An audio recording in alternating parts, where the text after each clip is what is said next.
Sa ibang balita, modus operandi ng isang beauty salon sa Cavite. Nabisto ng otoridad. Ang naturang salon kasi ginagamit umano sa pagre-recruit at pagta-training ng kanilang mga biktima. May report si Bien Manalo.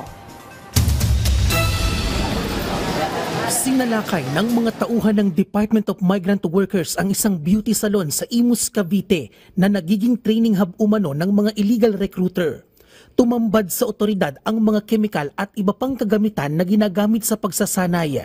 Ayon sa DMW, modus ng illegal recruiter na singilin ang mga biktima ng 15,000 piso bilang training fee at saka pangangakuan ng trabaho sa Saudi Arabia bilang beauty salon worker. Napag-alaman natin na itong DMJ Beauty Salon and Spa ay nagsasagawa ng recruitment operation dito sa salon kahit wala silang lisensya at walang pahintulot galing sa Department of Migrant Workers. At ngayon nga ay pinapasara natin para matiyak natin na wala nang magkakaroon ng problema o maabuso, ma-exploit, maloloko sa mga kababayan natin. Napag-alamang karamihan sa mga biktima ay nagmula pa sa Mindanao. Nakatie up din nila ang beauty salon sa iba pang recruitment agency na mahigpit na ipinagbabawal ng DMW o ang pagkakaroon ng exclusive arrangement ng recruitment agency sa training center. Samantala, ipinasara rin ng ahensya ang nagsisilbing boarding house ng mga biktima.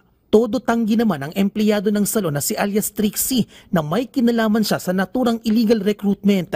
Sideline niya lang daw talaga ang pagtatrabaho sa salon nang ialok ito sa kanya ng mismong may-ari ng salon na kanya rin daw ka-churchmate. Wala pa akong alam kasi ang alam ko po dyan, ano lang po yan, yung training center lang po siya. Training center lang po. Wala akong alam, bali ano lang po ako dyan, magto 2 months po.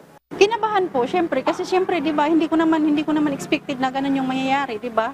Kinakabahan, di ba? Kasi ayoko naman ma-involve sa ganyan. Nagbabala naman ang otoridad sa mga illegal recruiter. Doon sa mga illegal recruiter, kung hindi po kayo titigil, talaga pong magsisipag po at magpupursige yung Department of Migrant Workers. Tutugisin po namin kayo, papasara at ipapakulong po. Posible namang maharap sa patong-patong na kaso ang may-ari ng salon, kabilang na ang habang buhay na pagkakakulong kung mapapatunayang sangkot nga siya sa illegal recruitment.